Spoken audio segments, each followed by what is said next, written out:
იარაღის დასამზადებლად. პატარა მტკივნეულ მაგალითს გეტყვით, მაცივარი და ფრეონი. მაცივარი უმტკივნეული პროდუქტია, მაგრამ ფრეონი საკმაოდ საშიში პროდუქტია და საჭირო იარაღის დასამზადებლად და აი ყველა ესეთი მეორადი ის თქვათ დანადგარების კონტროლი მოხდება აუცილებლად. აი თქვათ პროგრამული ჩარხები. სამარტივად რო გითხრათ, ეგრეთ წოდებული ახალი თავის პროგრამული ჩარხები და იარაღის დასამზადებლად შესაძლო გამოსაყენებელი მოწყობილობა. ყველა ესეთ საქონელზე იქნება აბსოლუტურად სრული და ამომწურავი ინფორმაცია. ამას არ დათმობენ, იმიტომ რომ ტექნოლოგიურად, მოდი ამაზე რო ვილაპარაკო, ჩვენ ახლა არ ვიქნებით უფლებამოსილები, ტექნოლოგიურად ყოველთვის ხდება ეს ის კომპანია, რომელიც აკონტროლებს, მას აქვს მე გამომავალი ინფორმაცია და იმით სარგებლობს ყველა დაინტერესებული მხარე.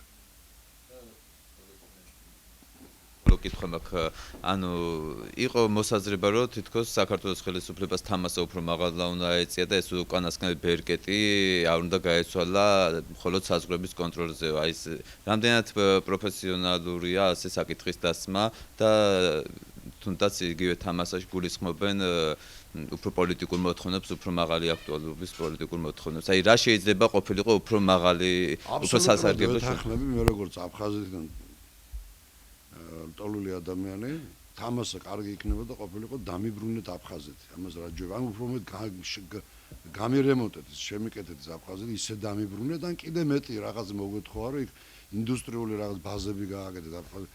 ყველა თეორიულად ყველაფერი შეიძლება. აქ ლაპარაკი იმაზე, რამდენად ეს იქნებოდა ახლოს რეალობასთან, იმიტომ რომ სხვა თამასა პოლიტიკური რუსეთზე რა უნდა გეთქვა, რომ გახდე დემოკრატიული, ან თქვათ როგორ გითხრათ, პროდასავლური, აი არ მისმის.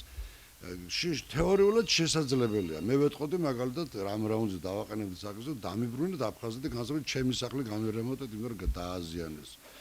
მამა ჩემი გაიტაცეს და ამის ანაზღაურება მეორე ამას მოთხოვ თეორიულად ეს კიდევ ამობ. აქ ლაპარაკია იმაზე, ჩვენ პოლიტიკურად რა უნდა შევთავაზოთ, რა გვაინტერესებს და რაზე შეიძლება ის ამოვიდეს. ხო, ბუნებრივია ჩვენ რაღაც რეალობასთან ახლოს უნდა ვიყოთ.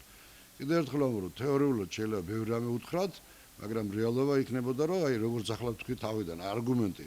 ჩვენ დავიწყეთ მოლაპარაკება რაუნდი ტერიტორიების გაკონტროლებით, გამოვედით შედეგით ტერიტორიების ესეთი შედეგით ვერ გამოვხიდოდით, თორე თეორიულად დააყენეთ ყველაფერი რუსეთს რაიონებაში, შუბზე ზარღვია თუ რა, არა ფანტასტიკური ქვეყანაა, დიდი ქვეყანა, მაგრამ აბსოლუტურად არ შერწყება იმისი, რომ არ გააკეთოს და არ შეასრულოს.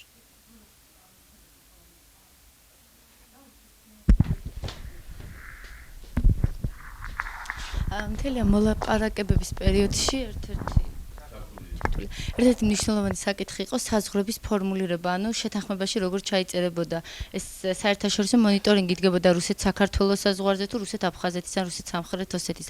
საბოლოოდ, როგორც საგარეო საქმეთა სამინისტროში აცხადებენ, შეთანხმდა მხოლოდ იმაზე, რომ იქნება გეოგრაფიული კოორდინატები მითითებული და არა ეს ქვეყნების დასახელებები. როგორ ფიქრობთ, ეს იყო თუ არა ჩვენგან ერთგვარი დათმობა და რომ არა ეს დათმობა წამოვიდოდა შედეგი გვექნებოდა თუ არა ის რაც დღეს გვაქვს.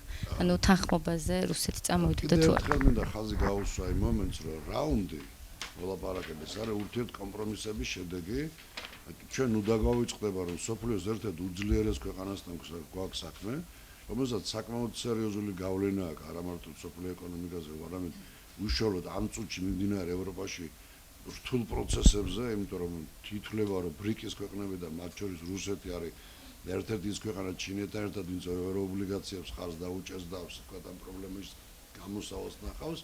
ეხლა აქედან გამომდინარე კონკრეტული დეტალების შეთანხმება ხდება იმის დამხმარებლად, რამდენად მისაღებია, თქვათ ეს გადაწყვეტილება მეორე მხარესთვის. გეოგრაფიული საზღვარი ძალიან მნიშვნელოვანია, იმიტომ რომ აბსოლუტურად განაპირობებს და ნიშნავს იგივე ფსოუზის საზღვარს, თუმცა კარგი იქნებოდა დაეწერათ აფხაზეთის საზღვარი, კარგი იქნებოდა დაეწერათ საქართველოს საზღვარი, კიდევ ერთხელ ეს არის ის მონაცემი, ის ბენჩმარკები, რომელიც ჩვენ გვინდა, მაგრამ მათთვის არის მიუღებელი და ჩვენ კომპრომისს ვერ მივაღწევთ. მე უფრო მეც შეგაგეთქვით თქვენ, რომ სულ რამოდენიმე თვეების წინ იყო ლაპარაკი, რომ ჩვენ უჩვენოდ შევა რუსეთი, ჩვენი ვერაფერს ვერ გავაღწევთ, იყო აზრები გაყოფილი და შენ აბსოლუტურად კიდევ ერთხელ კონსტრუქციულობას მინდა გავუსვა ხაზი. დაიწყო მოლაპარაკება ამ მიზნით, დამთავრდა მოლაპარაკება ამ შედეგით. რა თქმა უნდა, კონკრეტული დეტალები იქნება დათმობილი ჩვენგანაც, იმიტომ რომ ჩვენ პრინციპულად მივაღწევთ იმას, რაც ჩვენ გვინდა და ეს იქნება ის გაღებული ხარკი იმისთვის, რომ ჩვენ თავარისთვის მიგვეღწია, რასაც საზღვის კონტროლი ქვია. და კიდევ ერთი ხაზი მინდა გავუსვა, ჩვენ ხა ვილაპარაკეთ ამაზე, რომ აი თქვა ზოგიერთმა ექსპერტმა თუ პოლიტიკოსმა განაცხადა ასე. მე სამწუხაროდ შეიძლება ხა თვალს ვერ ვადევნებ, მაგრამ კონკრეტულად ვერ დავინახე ვინმეს ნათქვამი, რას დააყენებდა თუ არა ამ საკითხს, რა საკითხს დააყენებდნენ ისინი. ამას ვილაპარაკე ამ უმწურავად ეს იქნებოდა მაგარი ძალიან არასერიოზული ჩვენი მხრიდან. როგორც ვეტეოს წევრი გახდება, ღვინოზეს დადგება საკითხი და პრინციპულად დადგება. მე ხა არ ვეთანხმები ღვინოზე ამდენ ყურადღების გამახვილებას, ნამდვილად არ ვეთანხმები, იმიტომ რომ ჩვენ ახლა 30 მილიონ ბოთლამდე თითქმის უკვე გაგვაქვს 25-26 გაგვაქვს უკვე 30 მილიონ ბოთლამდე გაგვაქვს და რო ავიღოთ ემბარგოს წინა მონაცემები, ბოლო ყველაზე საუკეთესო მონაცემი იყო, რომ 80 მილიონის ღვინო გავიტანეთ ღირებულებით ნაწილში ვამბობ ჩვენ საქართველოსდან გარეთ 80 მილიონი რუსეთში. 80 მილიონის ღვინოს მოხმარდა ბევრად მეტი რაოდენობრივად ბოთლი, ვიდრე მოხმარდება ახლა ფასიდან გამომდინარე. ამიტომ გეუბნებით, ჩვენ უკვე ვახცევთ რაღაც მაჩვენებლებს, რა თქმა უნდა, რუსეთის ბაზარი ძალიან მნიშვნელოვანია, ძალიან საჭიროა, ძალიან კარგია, მაგრამ ვახცევთ უკვე ისეთ მაჩვენებლებს ღირებულებით, რომ ვეწევით იმ დროის მონაცემებს. და ღვინის საკითხის განხილვად, ჩაის საკითხის, ვაშლის რატო არა მაშინ და გარდავიქმნებოდი და ეს ხილბოსნის ვაჭრის სიტუაციაში და იქნებოდა ძალიან მიუღებელი კიდევ ერთხელ. ეს ყველაფერი მოგვარდება შესაბამის კომიტეტში, სოფლიოს სავაჭრო ორგანიზაციაში. თუმცა ამ საკითხების საბოლოო დარეგულირებას რუსეთის ბუნებიდან გამომდინარე, საკმაოდ დიდი დრო დაჭირდა, იმიტომ რომ მარტო ევროპასა და ამერიკას შორის 75 დავა იხილება სხვადასხვა საკითხებთან დაკავშირებით ვეტოში. ვეტო არ არის უკაცრავად სოფლიოს სავაჭრო ორგანიზაცია, მარტივი ორგანიზაცია, იქ ესე არ ხდება, თქვენით ცნობილი დავა იგივე ბრაზილიასა და ინდოეთსა და ევროპის ქვეყნებს შორის, რომლებიც შაქრის დოტაციაზე და სუბსიდიაზე დაობენ და ბევრი ესეთი საკითხი ჩამოთვლა შეიძლება. ამიტომ პროცესი გადადის დიპლომატიურ, საერთაშორისო, ცივილურ პარკლებში. ყოველი საკითხის გამოყოფის გარეშე, თლიანობაში გადადის. არა.